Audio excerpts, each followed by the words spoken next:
So let's just talk for a second about Google. We know that Google sometimes creates its own content, but often it just leverages its market position to take the content of other people. Now, Google maintains that its search engine simply returns, and I'm going to quote now, the most relevant, useful results. That's what they say that they're doing. Mr. Lowe, let me just ask you, is that your understanding of how Google search actually operates, that it merely returns the most relevant, useful results? Thank you for the question, Senator. The answer is it depends. I think, when Google originally started, roughly the first decade of its existence, it was powered by this sort of page rank quality score style algorithm, and then around 2007 introduced answer boxes, which are physically above the page, and there may be instances where kind of commodity style information makes sense to put in that box, like a sports score or weather or the sum of 2 plus 2. But when you're talking about, what is the best pediatrician in St. Louis, it probably makes sense to scour the whole web and source that information. And today, that process is not being done for the most common area of search. Tell us why Google's local content now tends to its own local content tends to show up at the top of Google results. That was not always the case. Can you explain to us what changed?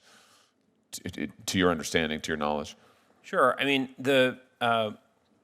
in 2009, Google actually attempted to acquire Yelp. For a variety of reasons, we decided to stay independent, and there's a little bit of a backstory where Google was actually taking Yelp content and displaying it as if it were its own. Thankfully, they're not doing that anymore. But the problem today for consumers is that they have been habituated to assume that the stuff at the top of a Google page when they perform a local search is the quote-unquote best, and it is sourced from across the web. And most are clicking into those boxes, especially on smartphone devices where the form factor is much smaller.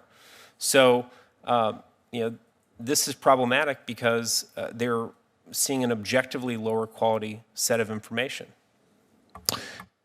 So Google, if I've got this right, Google chose to de-index its local content, to take its reviews out of the normal use of content ranked by its own algorithm, and then to privilege its content right automatically at the top of search results. Do I have that correct?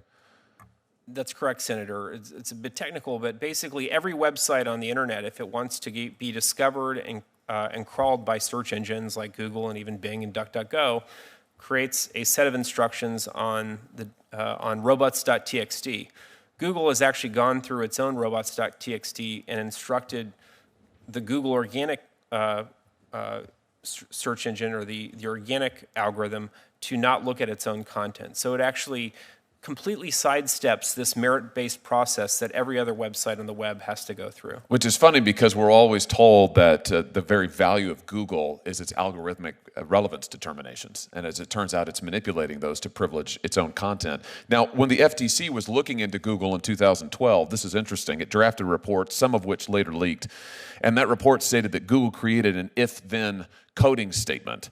So Google instructed its own algorithm that if the algorithm would return normally a result from a competitor company, then the engine should instead switch and preference Google products, Google associated pages, Google content first. That doesn't seem neutral. I mean, would you say that it is, Mr. Lowe?